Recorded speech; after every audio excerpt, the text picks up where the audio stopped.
கிறிஸ்து இயேசுவில் எனக்கு மிகவும் அருமையான நண்பர்களே, குற்றம்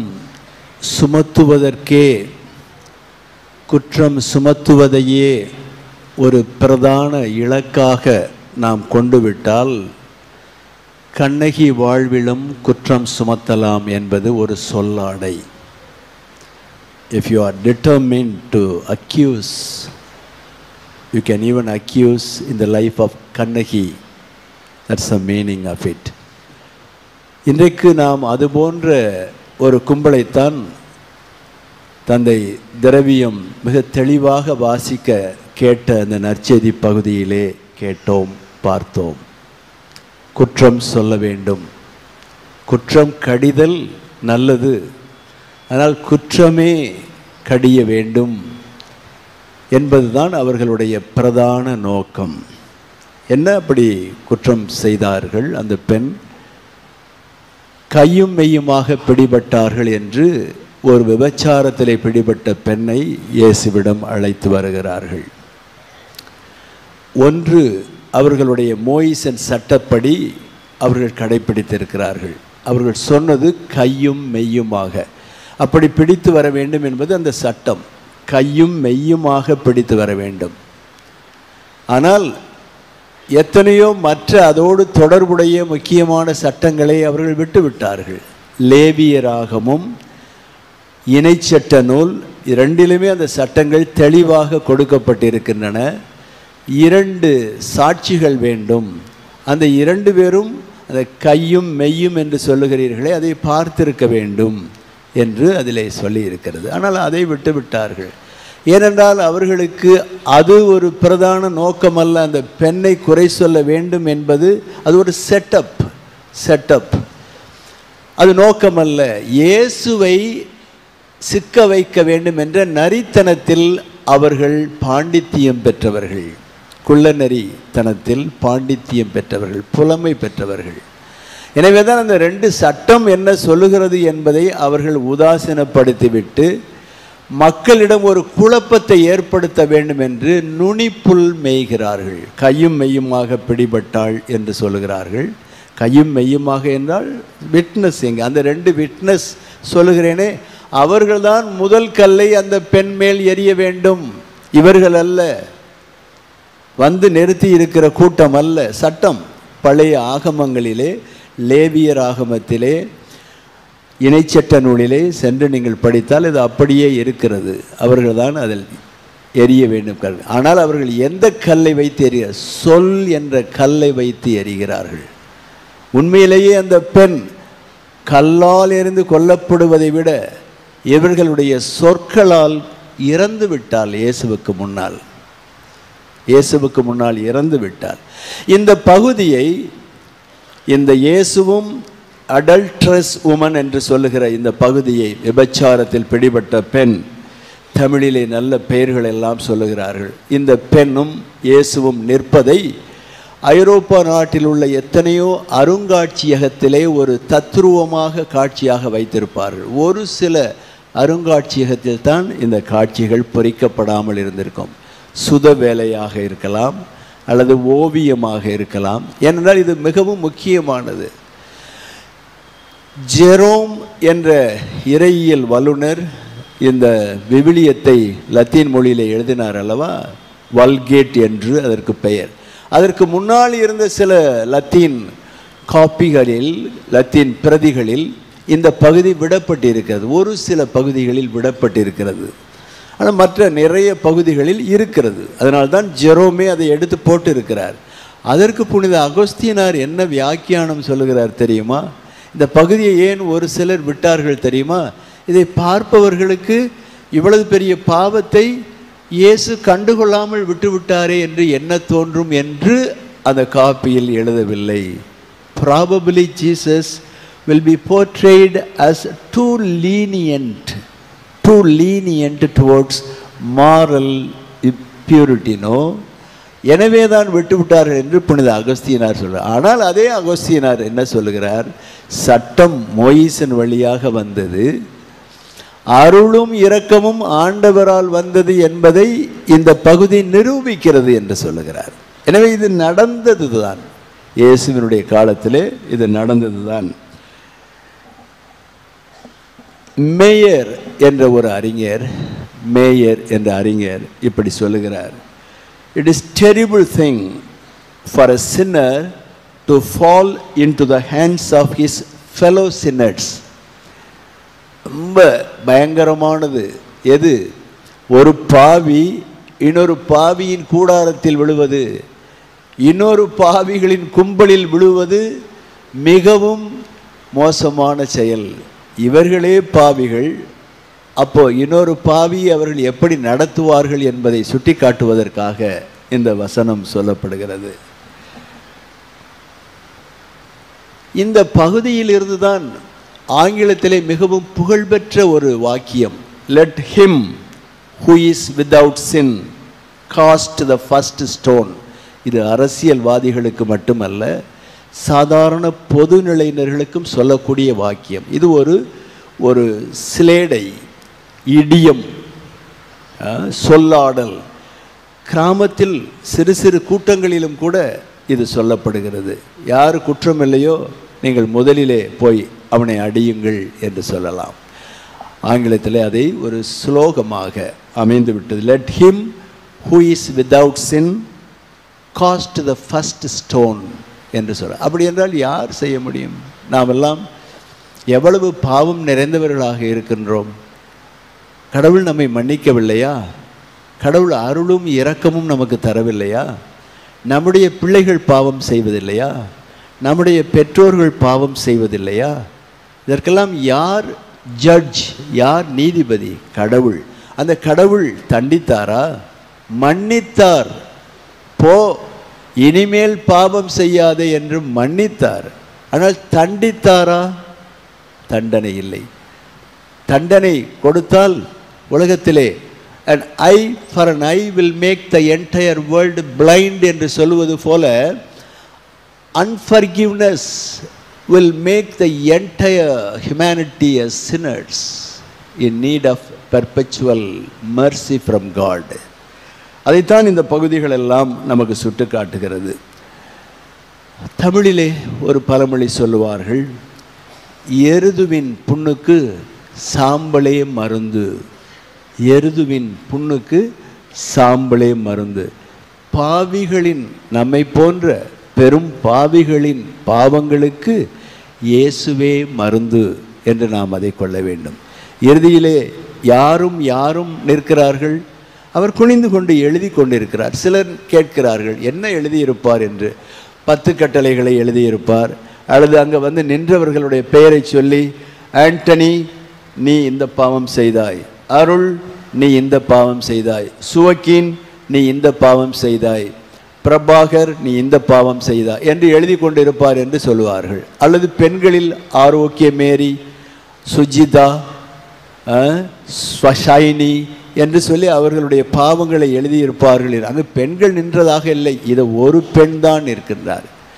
பெண்கள் சிலுவையிலே 2% ஆண்களை விட அதிகம் சிலுவையின் அடியிலே. ஆனால் இங்கு இந்த பலி சுமத்தப்படும் போது ஒரு பெண்ணு தான் இருந்து, அவ்வளவு ஈவு இரக்கமற்ற ஒரு சமுதாயம் நம்முடைய சமுதாயம். குற்றம் சொல்லுவதற்கு என்றால் கூடிவிடுவார்கள், கூட்டமாக கூடிவிடுவார்கள்.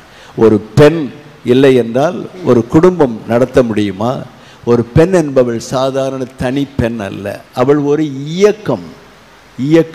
அவள் இயங்குகிற வரைக்கும் தான் அந்த குடும்பம் இயங்கும் என்பதை நீங்கள் நன்றாக அறிவீர்கள், உங்கள் வீடுகளில் அறிவீர்கள். அதுதான் பட்டுக்கோட்டை கல்யாண சுந்தரம் சொல்லுவார்ல, காசை அம்மாட்ட கொடுத்துட்டு அவ 10-100 பெருக்கி விடுவாள் என்று சொல்லுகிறார்களே, இதெல்லாம் எதற்காக? அனுபவம் இல்லாமல் அல்ல.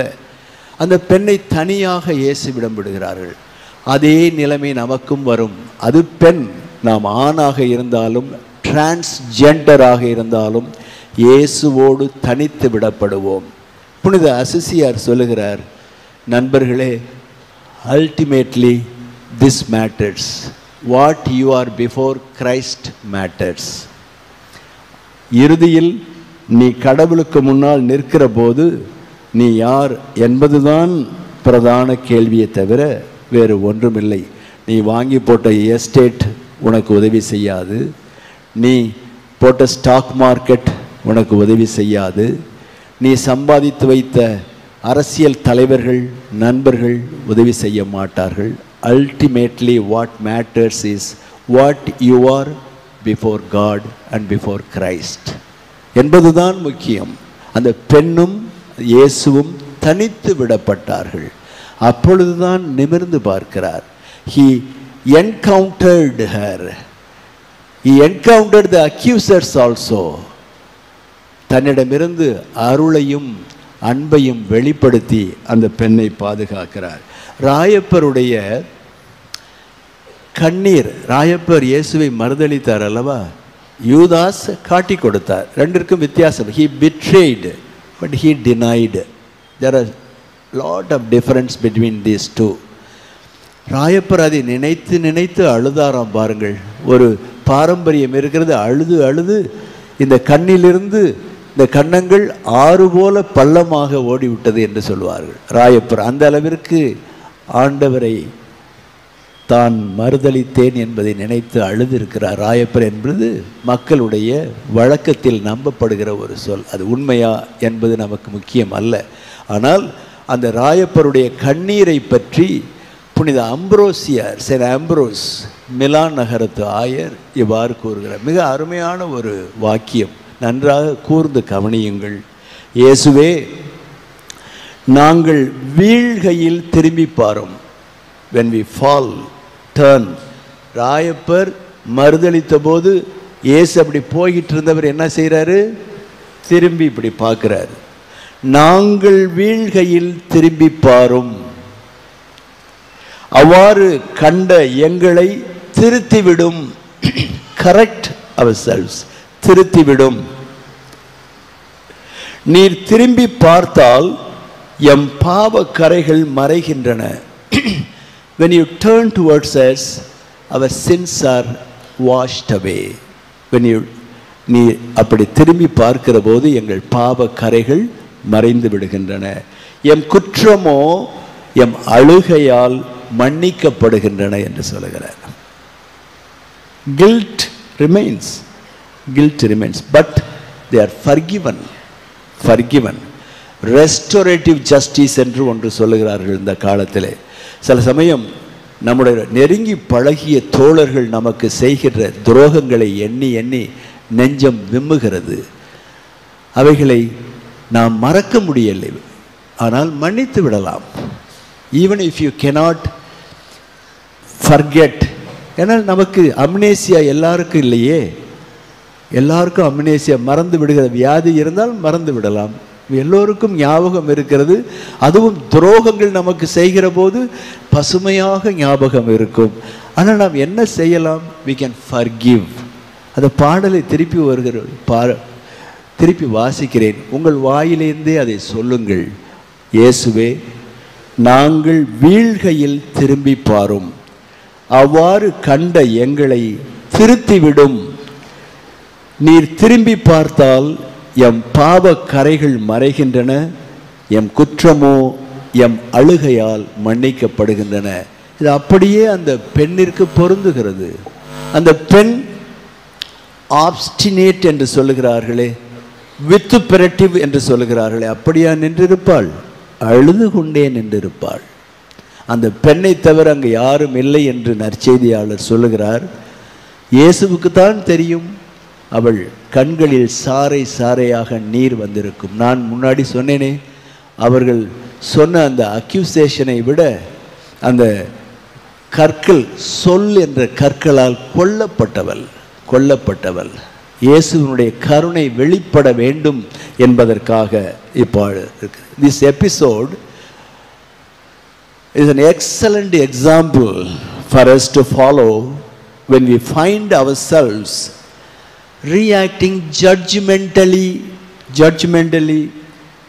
or with an attitude of self-righteousness towards someone else's sin. We must remember how much God has forgiven us. None of us has any right to throw stones on anyone. We are called to be ministers of reconciliation. இது யாராக, this applies to the Pope, it applies to me, it applies to a catechist, it applies to your children, everybody. We are called to be the ministers of reconciliation. அங்கே இயேசு என்ன செய்தார்? பெரிய கூட்டத்தை பார்த்து தன்னுடைய சிந்தனையை மாற்றிக்கொண்டாரா? ஜட்ஜ் பண்ண வேண்டிய அவசியம் வருகிறது. தந்தை அவர்களே ஒரு ஜட்ஜு தான் மதுரை உயர்மறை மாவட்டத்திலே. ஆனால் ஜட்ஜ் பண்ணும்போது கொஞ்சம் கைண்டாக இருக்கணும், கண்டிஷனலாக ஜட்ஜ் பண்ண கற்றுக்கணும். கொஞ்சம் கைண்ட் அண்ட் கண்டிஷனல். கலடிஸ்கோப் பார்த்துருப்பீர்களே, கலடிஸ்கோப் ஒரு பொருளை ஒரு இந்த 3 கண்ணாடிக்குள்ளே போட்டால் அது எத்தனை படிமானங்களில் தெரிகின்றன. அதுபோல உண்மைகள் என்று நம்மிடம் சொல்லுகிற போது அதை கலடிஸ்கோப்பில் போட்டு பார்க்க கற்றுக்கொள்ள வேண்டும். ஆன் தி அதர் ஹேண்ட் என்று சொல்ல கற்றுக்கொள்ள வேண்டும். On the other hand. Fiddler on the roof என்று ஒரு படம் இருக்கிறது. ஃபிட்லர் ஆன் த ரூஃப், நன்றாக கவனித்துக் கொள்ளுங்கள். ஃபிட்லர்னா என்ன? வயலின் வீணை போடுகிறவன். ரூஃப் எப்படி இருக்கும்? இப்படி இருக்கும். இது போடுறதே சிரமம். இதை ரூஃபில் இருந்து போட்டால் எப்படி இருக்கும்? A fiddler on the roof. அந்த ரூஃப், அந்த படத்தினுடைய சாராம்சம் என்ன தெரியுமா? On the other hand. நீ உன்னுடைய பார்வையிலே தான் பட்டதை சொல்லி கொண்டு இருக்கிறாய். On the other hand, from their perspective, from his point of view, from her background என்று நீங்கள் சொல்ல கற்றுக்கொள்ளுங்கள். இன்றையிலிருந்து இந்த அன்னையின் திருத்தலத்திலிருந்து உங்களுடைய judgement will not be judgmental, it will be kind and it will be conditional. It will be conditional. Inquilab ஒரு சிறிய கதையை சொல்லியிருக்கிறார். இன்குலாப் என்ற பெரிய எழுத்தாளர் ஒருவனை பார்த்து கேட்கிறார், நீ என்ன செய்து கொண்டிருக்கிறாய்? இரவும் பகலும் என்ன செய்து கொண்டு இருக்கிறாய்? அவன் சொல்லுகிறான், நான் கண்ணாடி செய்து கொண்டு இருக்கிறேன் என்று. என்ன கண்ணாடி? நான் போட்டிருக்கிறேன் இந்த ஸ்பெக்டக்கிள். அதுவா? இல்லை, இது முகம் பார்க்கும் கண்ணாடி. எதை வைத்து செய்து கொண்டிருக்கிறாய்? இரவும் பகலும் இப்படி, வேற வேலையே இல்லையா என்று அவனை பார்த்து கேட்கிறார்.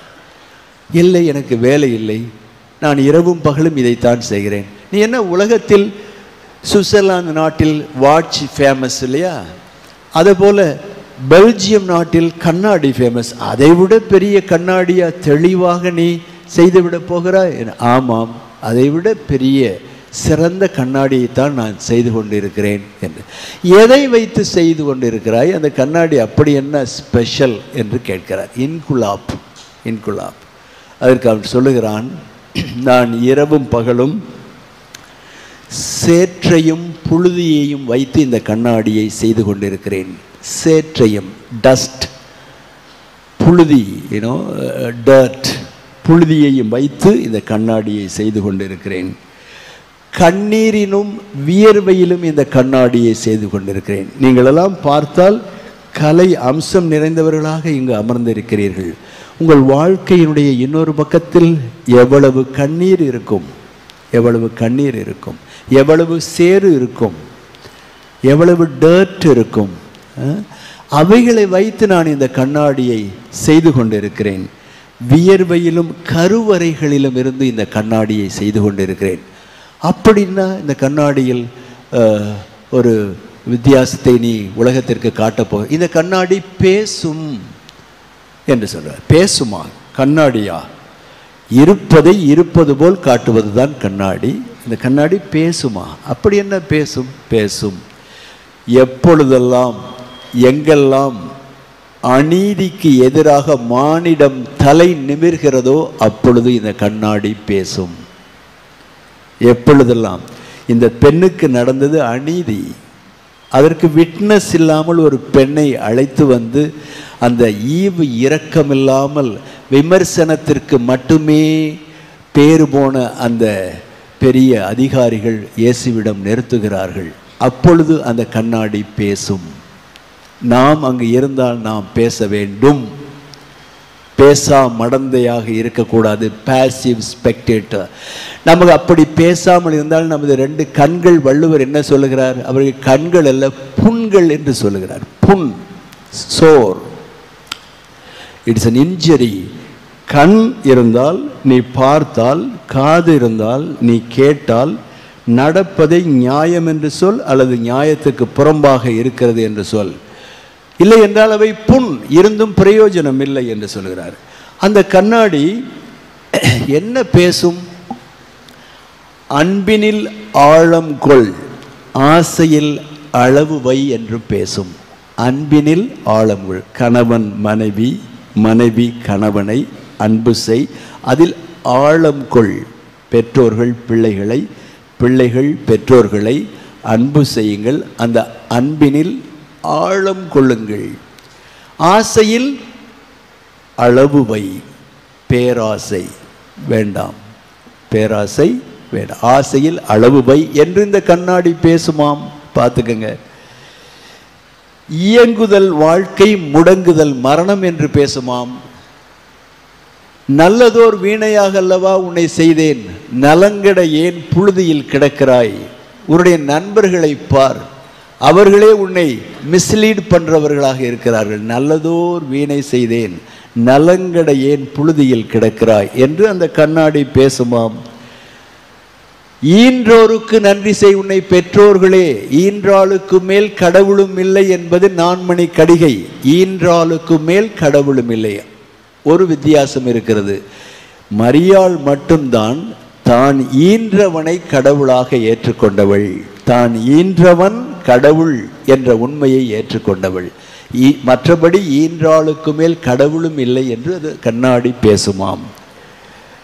அந்த கண்ணாடி எங்கே கிடைக்கும்? இந்த வேளாங்கண்ணியில் தான் கிடைக்கும்.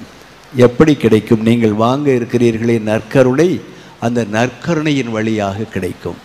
எனவே இயேசு கிறிஸ்துவில் அன்பார்ந்த சகோதர சகோதரிகளே, நாம் சொன்ன இந்த காரியங்களை மனதில் இருத்தி கொள்ளுங்கள். ஜட்ஜ் பண்ண வேண்டிய நேரம் வரும். எல்லோருமே உன்னுடைய கருத்து என்ன என்று கேட்பார்கள். கேட்கிற போது அந்த ஃபிட்லர் ஆன் த ரூஃப் என்ற அந்த திரைப்படத்தை ஞாபகப்படுத்திக் கொள்ளுங்கள். ஆன் தி அதர் ஹேண்ட் என்று பேச கற்றுக்கொள்ளுங்கள். இன்னொரு திரைப்படம், எனக்கு நேரம் இல்லை, இருந்தாலும் அதை நான் மென்ஷன் பண்ணிவிடுகிறேன். அந்த படம் நாவலாக முதலில் எழுதப்பட்டது, அதன் பிறகு அது சினிமாவாக எடுக்கப்பட்டது. Less than zero, less than zero, Ellis என்பவர் எழுதியிருக்கிறார், பிரெட் எல்லிஸ். அது என்ன தெரியுமா? அந்த திரைப்படம் உலகத்திலே பணக்கார குடும்பங்களில் இருக்கின்ற பிள்ளைகளின் இம்மாரல் லைஃப், அறவாழ்வில் பிறழ்ந்து வாழ்ந்த வாழ்க்கையினுடைய எக்ஸாம்பிள்ஸை அவர் அப்படி எழுதியிருக்கார். லெஸ் தென் ஜீரோ, ஜீரோ இருக்கு இல்லையா, லெஸ் தென் ஜீரோ, சைஃபருக்கு கீழே. யார்? உலகத்திலே லாஸ் ஆஞ்சலஸ் பகுதியிலே இருக்கின்ற மிகப்பெரிய பணக்காரர்களின் பிள்ளைகள் 8ஆம் வகுப்பு, 9ஆம் வகுப்பு, 10ஆம் வகுப்பு, இந்த பிள்ளைகளின் அறப்பிறழ்வுகளை வைத்து எடுக்கப்பட்ட அந்த படம். அது அங்கே நடந்தது என்று நீங்கள் எண்ணிக்கொண்டு இருக்காதீர்கள். நமது குடும்பங்களிலும் நடக்கிறது, நமது நாட்டிலும் நடக்கிறது. எனவே இதற்காக நாம் இந்த ஆரோக்கிய தாயிடம் சிறப்பாக ஜெபிப்போம். ஆமென்.